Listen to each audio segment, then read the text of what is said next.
educators, representatives of the partner universities, parents of these wonderful science students, my colleagues in BPI, including our Executive Vice President Joey Cotuaco sitting up front here, our Senior Vice President and Executive Director of BPI Foundation, Ms. Faye Corcuera, who you've met here, and others in the audience, good afternoon.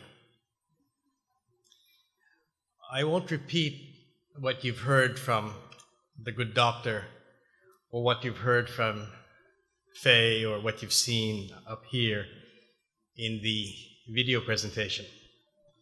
I will say this, for all 29 of you, and I know there were 8 finalists and 3 winners, I'll state the obvious, you're all winners, certainly in my eyes. I flunked high school algebra. And I remember looking for excuses to skip physics class. And every time I would go to a science class, I would look for ways to get myself exempted. So the fact that you excel in science, obviously, is very precious to me. But I leave you with 3 thoughts. The first one is about economic inclusiveness. BPI Foundation, which Faye runs, is focused on economic inclusiveness.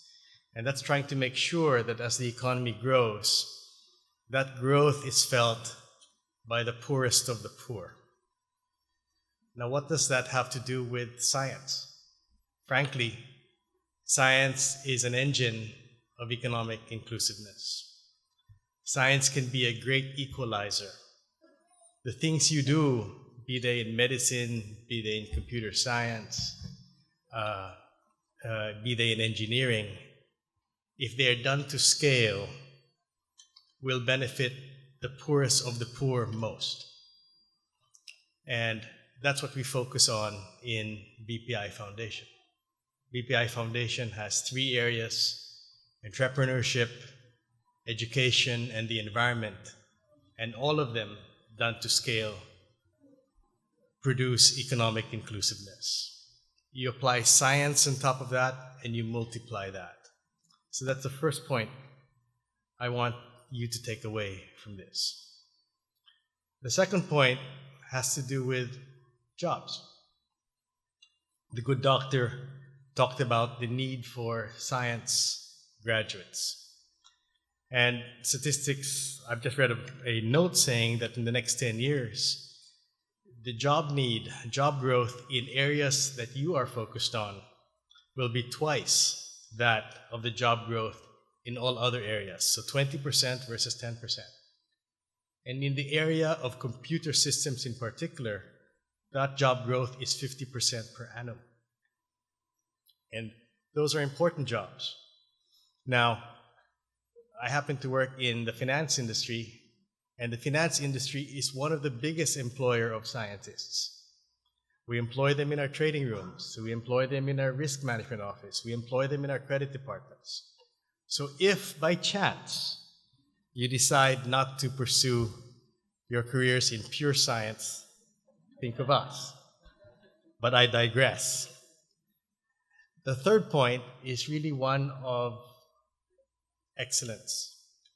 And this is an award for a project or a few projects.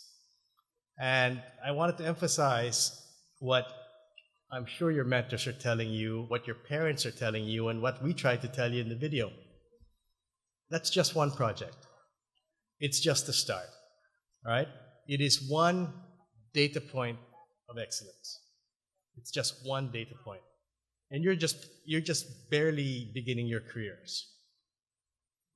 True excellence is being able to do this day in and day out, week after week, year after year, even when you're tired, even when you're not inspired, even when you may lack the resources.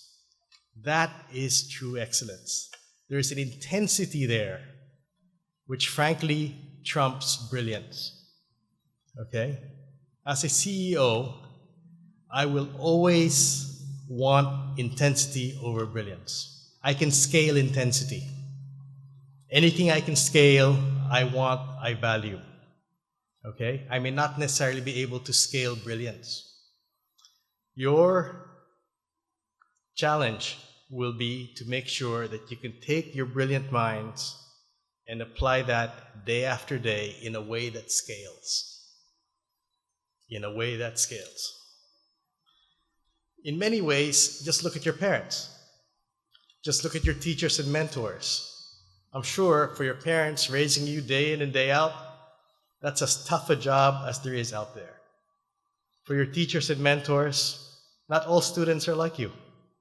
90% of the students probably don't care about what they hear in class. But your teachers and mentors go in day after day and they do their jobs. That multiplied over time, that is excellence. So for all 29 of you, you've put in fabulous projects. Good job.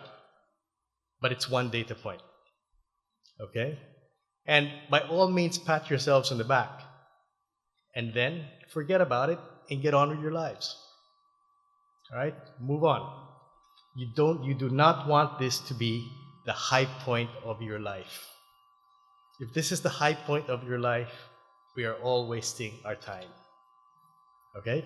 This is the starting point. So for those of you who did not make the final 8, it's just one project. It doesn't detract from your brilliance. It doesn't detract from your effort. It doesn't detract from your future. For those of you who made the final 8, you did a little bit better in this one project. And for those of you who won, congratulations, but it's just one project. Okay? Let's have this conversation 30 years from now. All right? And let's see how well you've done. And I bet you if you apply yourself, you would have won in so many other different areas. And that is true excellence. Okay? So congratulations from BPI, DOST. We welcome the partnership. Thank you, Faye. You run a great program. And to my colleagues, thank you very much. Thank you, sir.